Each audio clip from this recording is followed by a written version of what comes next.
This is just a sample of the audiobook. To get the complete audiobook, access the link posted in the first comment. Again, I saw otherwise cooperative subjects clam up under torture. Concerned that the failure to produce intelligence from these people was compromising America's national security, I protested up the chain of command. The torture continued. It was still going on when I left the FBI in 2005.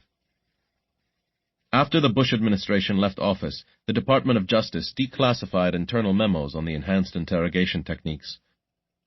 The Senate held hearings about the torture program. I testified. No official who authorized the EITs would appear, and for good reason. Testimony under oath would have forced them either to admit that the techniques didn't work or to commit perjury. I wrote the black banners because I felt that my first-hand account of the war on terror, before, during, and after 9/11, would add something of value to an important conversation, of which torture was just one aspect. I submitted the manuscript to the FBI for review, as required by both my contract and considerations of national security. There followed a considerable amount of back and forth, but the process was a constructive one.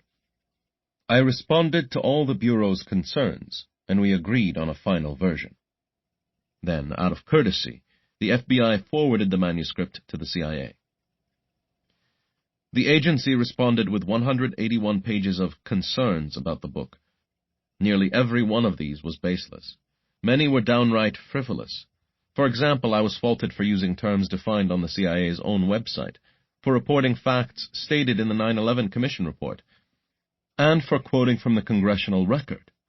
Like Yossarian in Catch-22, censoring adjectives and adverbs. The agency even declared war on pronouns, forbidding me to use words like I and me and my. In truth, the CIA officials handling the matter never believed anything I wrote was classified. Indeed, they faxed the entire manuscript to me over an unsecured line, only later to claim, in response to my challenges, that material sent to me in this manner was classified. These are hardly the actions of an organization with any genuine concern for national security. Its real motivation was less honorable, to preserve the agency's reputation in the face of overwhelming evidence that one of its most controversial programs had failed. Redacting my book was a straightforward abuse of office, in violation of executive orders, federal law, and the right of the American people to know what their government does in their name. But with a publication deadline looming, I had no choice but to release the book with long passages, in some cases entire pages, blacked out. Suspicions about the CIA's motives can be confirmed by looking at some books the agency did approve for publication. As early as 2007, former CIA Director George Tenet published a memoir that discussed torture in detail, albeit with a much more positive spin on the matter. Later, around the same time it was redacting the black banners, the CIA approved a book by Jose Rodriguez, the CIA official who ordered tapes of the enhanced interrogation techniques destroyed because, as he stated in a subsequently declassified email, it would make him and his team look terrible.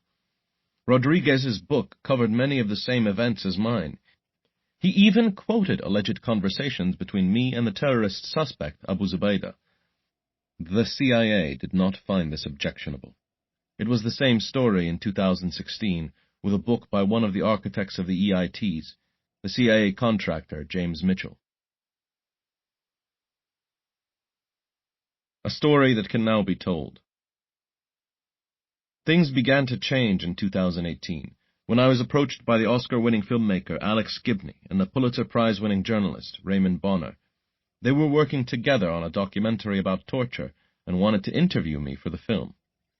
I've never made any secret of my opposition to the CIA's purported classification of the material in my book, but I take my obligations seriously. With regret, I told Alex and Raymond that I wouldn't talk about anything still hidden, no matter how unjustly, behind those redactions. Alex and Raymond literally made a federal case out of it.